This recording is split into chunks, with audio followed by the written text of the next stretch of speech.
afternoon and thanks for joining us. I'm Judy Simpson. Today we're going to get a glimpse at agriculture in Ireland. We'll learn what farming is like in the Emerald Isle and explore some of the similarities and differences with agriculture here in Vermont.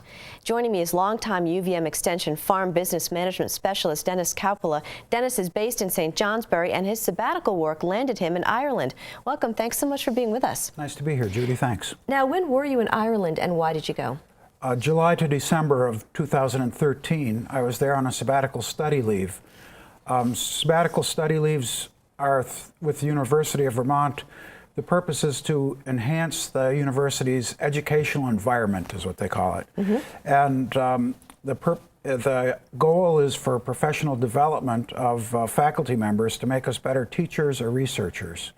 And my goal this time was to improve my teaching skills in farm business management. And what I did was I studied there and worked there with Extension Irish professionals, and some are right on the screen there now. So what is farming like in Ireland? The next slide has a picture there and some text about that Irish ag is mainly pasture-based. It's about 6 or 7% of the gross value added product in the country. 24 billion euros, so it's a big deal. 10% of the exports and about 8% of the jobs in Ireland.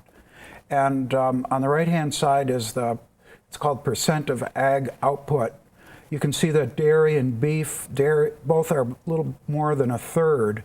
So that's 2/3 of the agricultural production is from cattle. And then beef, they make 6 or 7 times more beef than they can use there. 5 or 6 times more as much butter and 10 times as much cheese. So it's mainly exporting stuff. And for Ireland's economy right now, it's really important because they were in a really bad spot a few years ago economically. And as for land use, farming in Ireland uses nearly 2/3. Yeah, of the it's land? interesting that it's about opposite what Vermont is. You can see on the left there, Ireland's ag is about 2/3 of the territory, and forest is 10%. And on the right is Vermont with about 3/4 forested and only 12% agriculture. So it's very different, but and dairy is still the biggest type of agriculture there. And what about the number of farms? Total farms in Ireland is about 139,000, which is a really big number. And in Vermont, it's about 7,000 farms. Dairy farms, there's about 18,000 in Ireland and about 1,000 in Vermont, a little bit under 1,000 in Vermont, if we could go to the next slide. And there's about 1 million cows in Ireland and about 130,000 or so in Vermont. You can take a look at the pounds of milk. The interesting piece there is number of cows per farm, 61 in Ireland and about 130 here in Vermont. So roughly double the herd size here. And productivity of the cows is much different, with about 10,000 pounds per cow there and 18,000 pounds here in Vermont. And the profitability is a real big one. With, yeah, that's yeah, it's phenomenal. Crazy. Yeah, $1,600 per cow profit in Ireland versus $300 or $400 here in Vermont. And one reason is that the milk price is a little bit higher in Ireland, but our expenses are more than double what their expenses are. And part of it is how the milk is produced. Really? Yeah. Okay.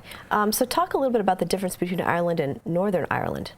Well, if we could go to the next slide just a sec here. Sure. For looking at the average dairy farm. There we go. Okay. With the Frisian cows, it's a little bit different breed. It's a cousin to our Holstein cows, but it's a smaller breed. And they feed a lot less grain than we do. We feed probably at least 4 times that much grain, 4,000 pounds or so per cow. And part of it is that Ireland is an island, so everything that gets there, grain that gets there, has to be shipped, put onto a boat. And here we've got a railroad system and trucks. And then they're seasonal milking, so their cows are dry for about 6 or 8 weeks in the middle of the winter time, so they aren't producing any milk. And then another thing with the average farm is the land cost is about $15,000 an acre, which is really high. And here we're maybe $3,000 or $4,000 per acre for ag land. And in certain places of the state, it would be higher than that, but certainly not an average like that. And then with grazing, the cows go out on pasture part-time in February, and then they're done in November, which is 3 or 4 months longer than we are here. So they're able to graze longer? Much longer, yeah. Which means you don't have to buy feed. That's exactly it. That's exactly it. And so let's talk a little bit about the difference between Ireland and Northern Ireland. Okay. Northern Ireland is still a province of Great Britain. There's 6 counties in the north there, and about 1.8 million people. And Northern Ireland is roughly a little bit more than half the size of Vermont, 60% the size of Vermont. And then the bulk of the island is the Republic of Ireland, and that's a member of the European Union. There's 26 counties there, 4.5 million people, and Dublin is over on the right-hand side, and just like Burlington, about 1/3 of the population is located in that one metropolitan area. The Republic of Ireland is about 3 times the size of Vermont, so that, you know, it's not real big, but it is the second island out from mainland Europe. And then Dublin, the capital, right in the center of the country there, is 53 degrees north latitude. And if you trace 53 degrees north along the globe, on this side of the world, that would be the very southern part of Hudson's Bay. So they're a lot further north. And then the Gulf Stream hits them dead on. So they get a lot of moisture, and they get warm air from the Atlantic Ocean. And then they have these long, long days in the wintertime, or in the summertime. So it really allows that grass to grow. That's like super grass. Yeah, and yeah. So now UVM is a land-grant university. Do they have something similar in Ireland? Yeah, they have an organization called Teagasc there, which is Teagasc. It's an Irish word that means something about teaching. And there's a plaque when you go into their main office, and it's thanking the people and the nation of the U.S. for helping this Ag Institute to be founded in 1958 through Marshall Fund money. And so there's a close tie there.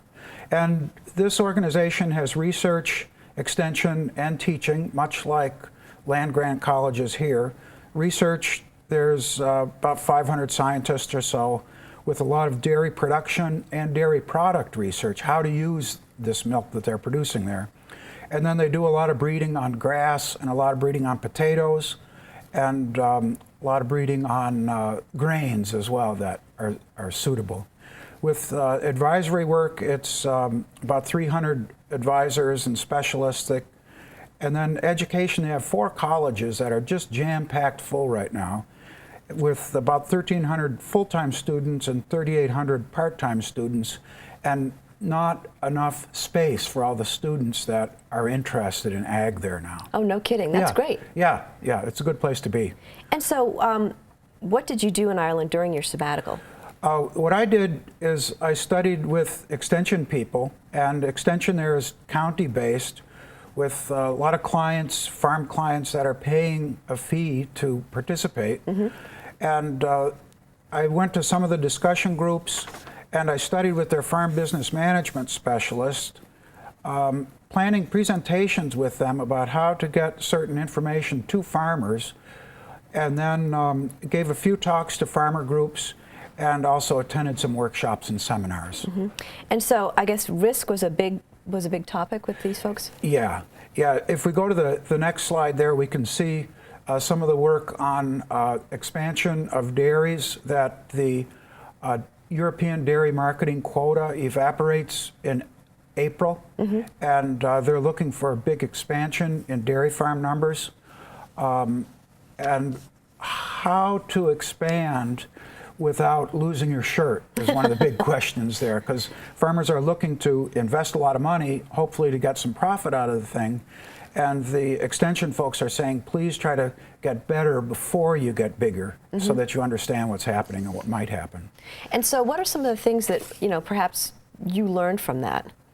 Well, one of the things was just their focus on risk management and how important it is for farmers to understand their finances, and when the dairy trucks are going down the road, that there's a lot of money there, but is the farmer actually making money on the product that's in the truck? That's the big question. That's the magic question. Yeah. And so co-ops are investing money too. Co-ops are putting hundreds of millions of dollars and euros in there right now to try to handle their expected influx of milk and to process that stuff for a profit and to create jobs for the country. Now, there were 2 people from UVM Extension that came over for a week each? That's right. Bob Parsons came over just about a year ago now, and here he is visiting with Tom Kelly, the head of advisory services, and then Mark Cannella is here on the slide visiting with Kevin Connolly. Kevin was very interested in Mark's farm viability program.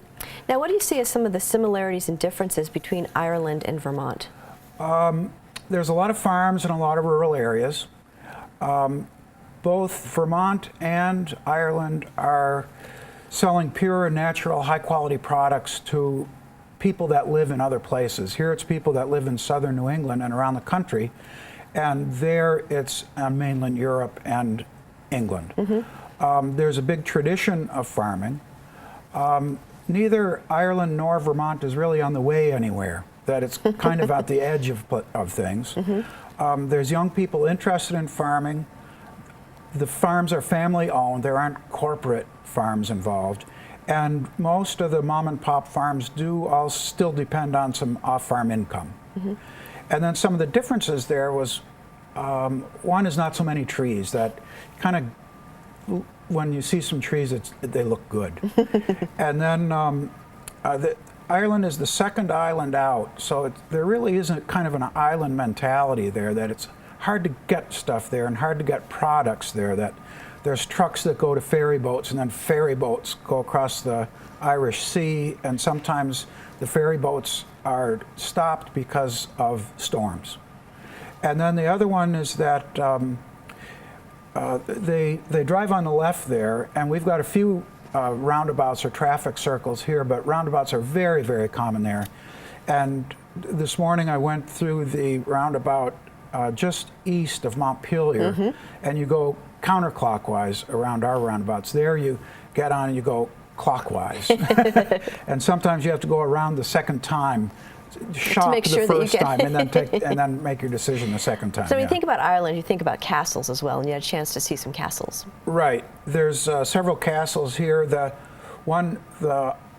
upper left one is Kilkenny Castle, which is a national monument.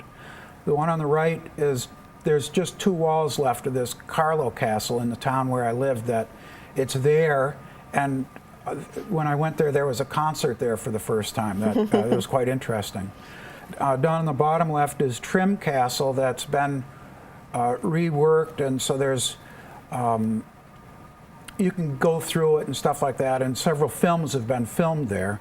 And then on the right is a small castle, Huntington Castle, where the family still lives there, and some neighbors were out for a visit last year at Thanksgiving time, and it was a haunted castle that was really spooky. Now, there's something called Newgrange. You have about a minute left. Explain to us what that is. Newgrange is a fascinating place. Newgrange is a passage tomb. It's 5,000 years old, so it predates Stonehenge and the pyramids in Egypt.